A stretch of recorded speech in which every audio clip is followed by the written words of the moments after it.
Yes, this is the fourth week where we're actually ending up discussing the first four chapters. Chapter one was the thing itself. Irene gave us a nice talk on that. The way it works, Reverend Mary Ann gave us a good talk on that. Love points the way and the law makes the way possible, right? And that was a day when we got to experience a different type of love, but we got through it. Chapter three, let's see what it does. And Kath gave an amazing talk on that last week. And this week we're talking about how to use it. How to use what, right? What is it? I have come to know it as a power and a presence that exists at the very core of my being. It is my inner essence. It is the larger non-physical stream of intelligence that flows through me. It's a creative energy capable of creating and sustaining all that I am now, all that I have ever been, and all that I will ever be. It is the allness of everyone and everything in my world. It is, in its most natural state, it is stillness and well-being. So it is the all in all, right? There's nothing outside of the one. What is it? It is the infinite, right? There is no beginning, there is no end. Deathless, birthless, changeless, indestructible. How does it work, right? And I'm doing this little recap because this all leads into, really understanding what it is we're using, right? It works for me by working through me, right? So it is the mirror. It is the cosmic mirror. And all it ever does is reflect to me what I put into it, right? And how do I know what I'm putting into it? Look at what I'm getting back, right? Right. Look at my finances, look at my health, look at my relationships, look at my work. Those will all give me vital clues that will tell me how I am relating to myself and how I am relating to the world around me.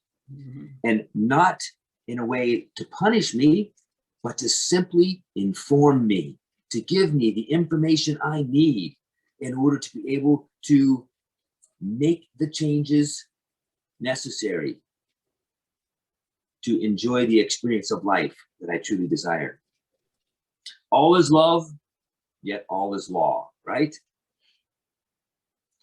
Love is what we put out, the law is what gives it back. And even when it doesn't feel like love, it actually is.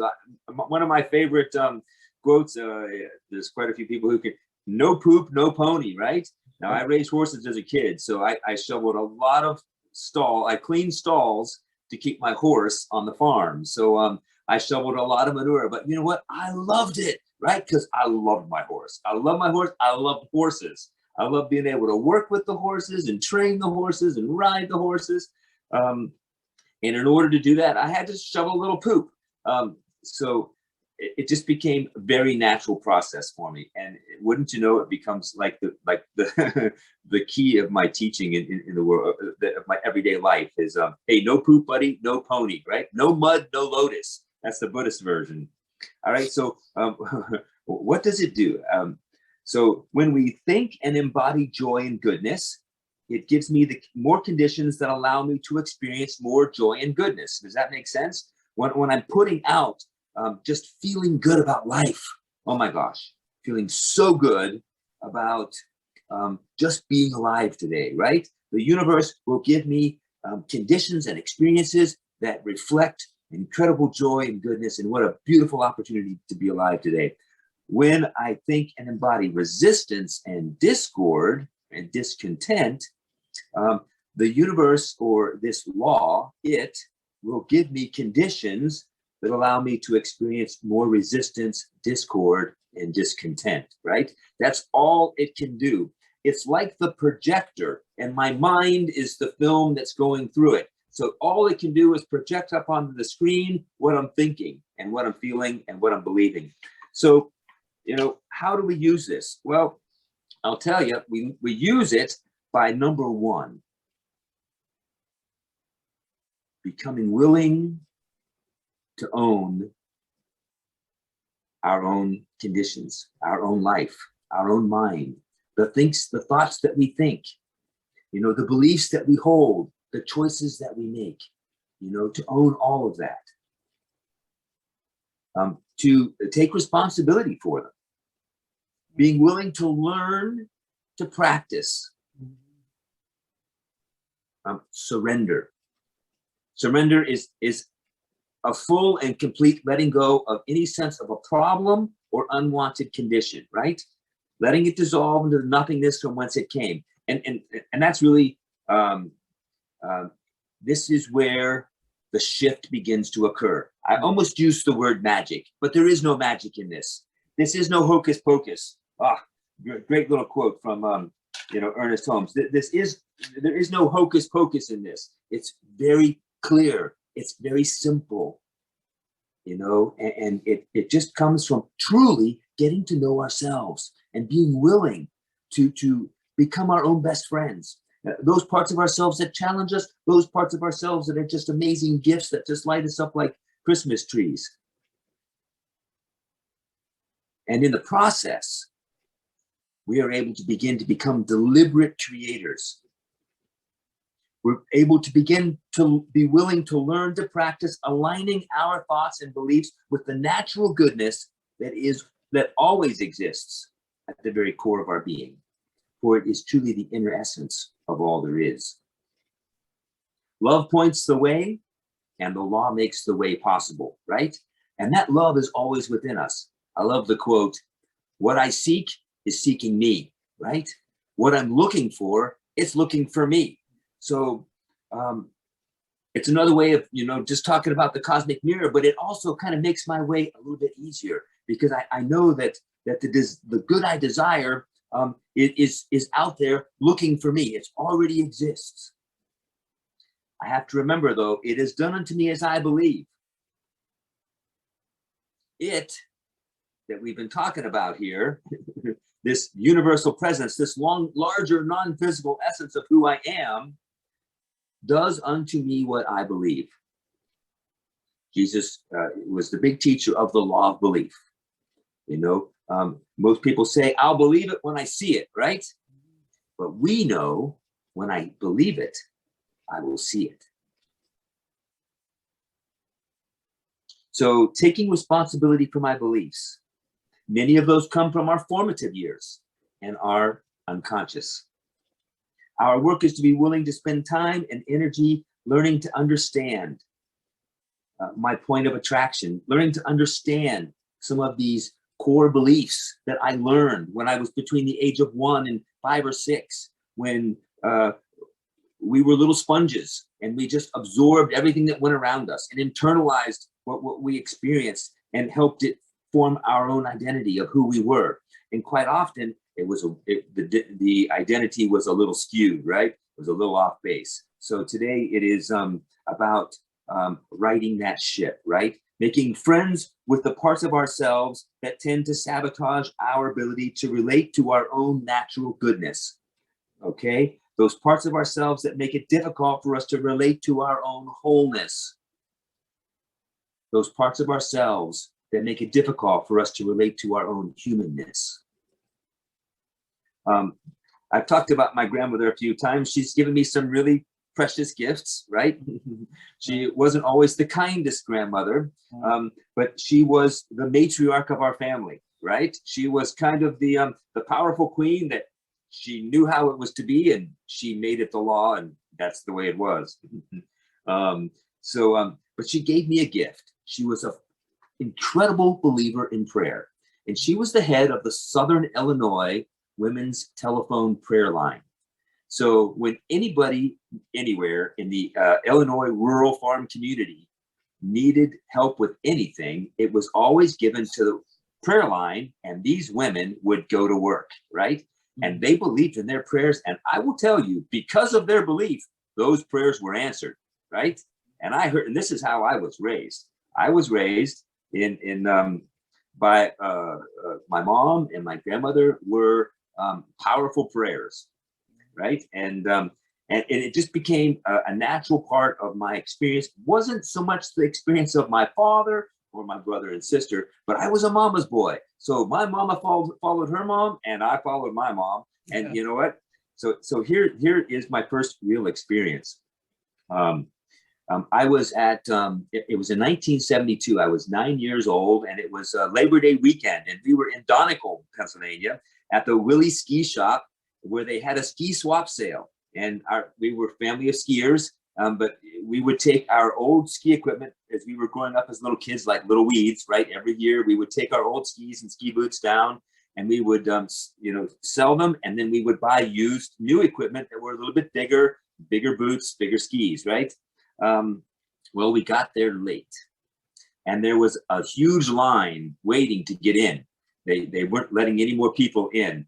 And we were holding our old ski gear, and I could remember I was having an anxiety attack, probably one of the first real deep, and I was scared to death that my skis and my boots were going to get bought by somebody else, and I wouldn't get any this year. And I was heartbroken. It was devastating. My favorite day of the year was the first day it snowed, because I knew ski season was coming. That's how much I love skiing. Almost as much as I love horses. Okay, so so I'm having this anxiety attack, and it was really becoming difficult, and it was getting worse and worse the longer we stayed there. I started to go into a panic, and all of a sudden it dawned on me I could pray about this. Now I don't know where that came from, because my mom nobody said anything to me. It came to me, right? And I stopped, I closed my eyes, and I said a prayer.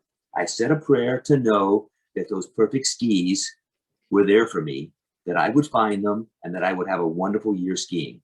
And I can't say that I went all that way. All I said was, dear God, make sure I get the perfect skis this year, right?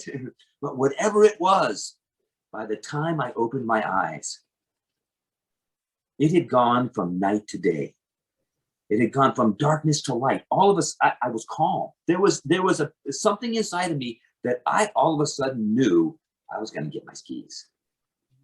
And this calm came over me, and this level of peace came over me, and I was able to relax. But it was a 180-degree shift from anxiety and panic to a sense of calm and trust, right? So it was a powerful experience for me. And it was something that I carried with me throughout my the rest of my childhood and my young adulthood and into my adulthood, where I learned that if I could trust, there was something that worked there. There was something there. I couldn't explain it. I couldn't tell you where it came from. I wasn't going to sit there and preach scripture about it, but I just knew something worked, right? So that kind of deepened my commitment to the path of learning to understand what happened, what was there for me. And to me, it's the shift from oh no to oh yes, right? And that's the proverbial shift. And that's what we're doing in spiritual mind treatment. And that's what we're doing as we begin to learn to shift our belief system, right? When what I see in the mirror, when I learned that, when I step in a pile of poop, and I've done that many times, that, it just takes a few minutes to clean it up. It doesn't always smell so good, but once it's cleaned up, you don't forget it. And I know that if I stepped in poop, there's got to be a pony here someplace. So I start looking for the pony, right? There's a gift in it, right? And there always is. And man, it's like my way of going through life, right? Something horrible happens, and all I have to do is, this is where the shift begins. Wow, that's poop. There's got to be a pony here someplace, right? So as many of you know, I'm in recovery, and I left California, which was kind of my Noah's Ark story. That world was flooding, and I got into my ark, which was my bedroom I grew up in Western Pennsylvania. I moved back to Pittsburgh, and the very first weekend, I had found religious science in Denver. I found religious science in Pittsburgh, the Golden Triangle Church of Religious Science, and I went there my very first Sunday. I came back, and because I knew I wanted to get really, really clear on what it is I believed. And I know that those people down there at that religious science church, they believed exactly what I believed, right? And they taught what I wanted to know, what I wanted to understand, what I wanted to believe, what I wanted to be able to practice for myself. They taught me principle.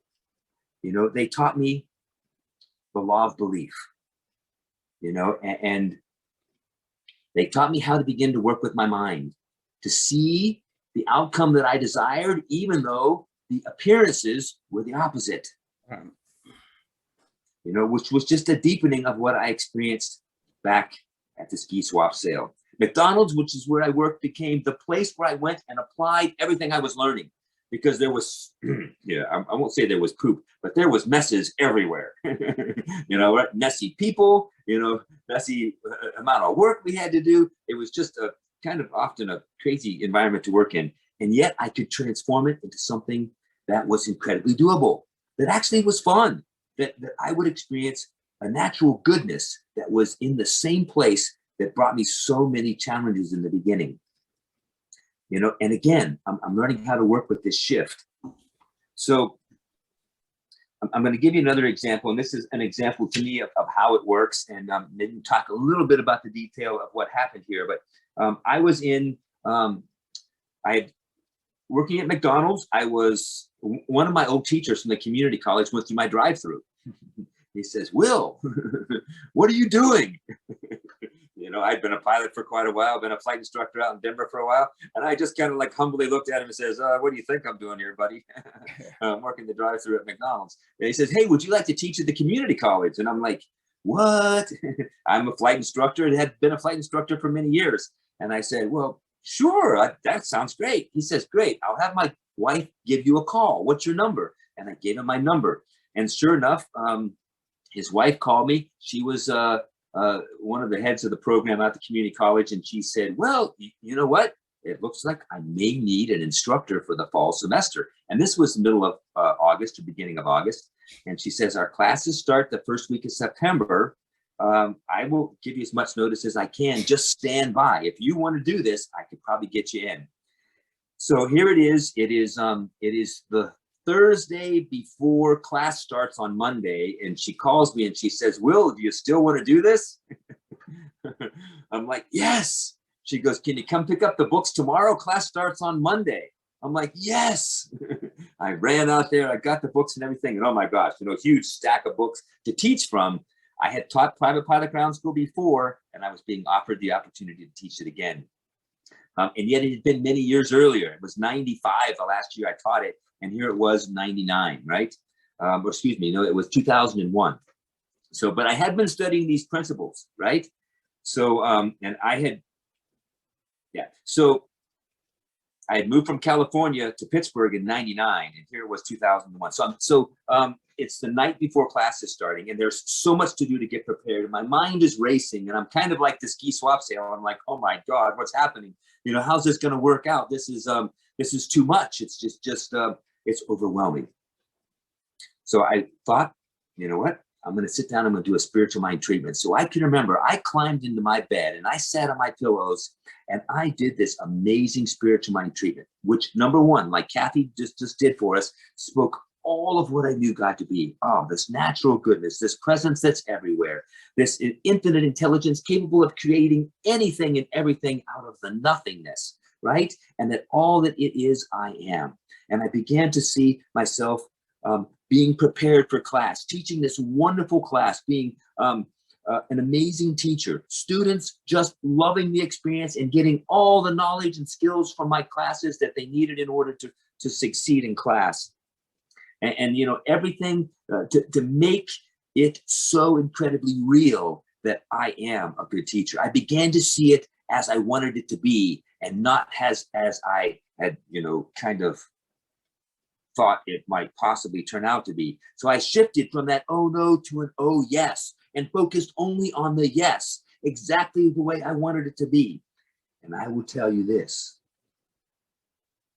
when I opened my eyes, what was directly in front of me had always been there, but I didn't know, I didn't see it. And it was a little briefcase. And it was a briefcase in the closet across the room. And it like lit up in my mind, but it got my attention. And something inside of me said, "Go open that briefcase." And I got out of bed and I went and I opened that briefcase. And in that, unbeknownst to me, was all of the lesson plans and all of the everything that I had ever used to teach that same class, like 6 years, 7 years earlier, was in that briefcase.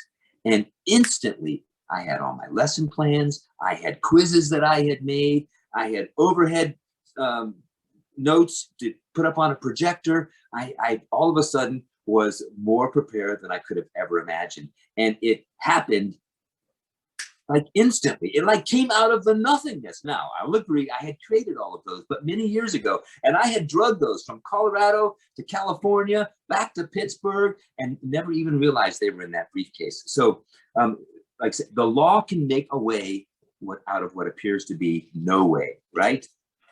So here's, I love this.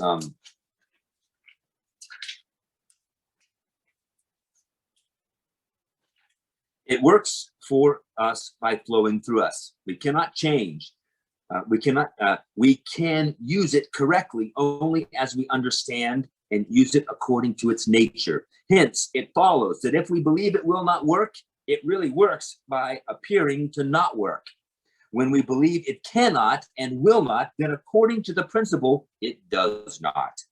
But when it does not, it still does. Only it does according to our belief that it will not.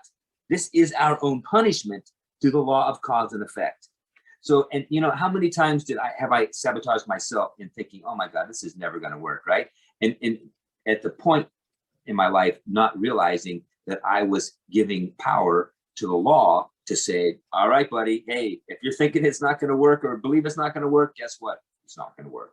And yet the power that we're talking about here has the ability to work it out. All we have to do is believe in it.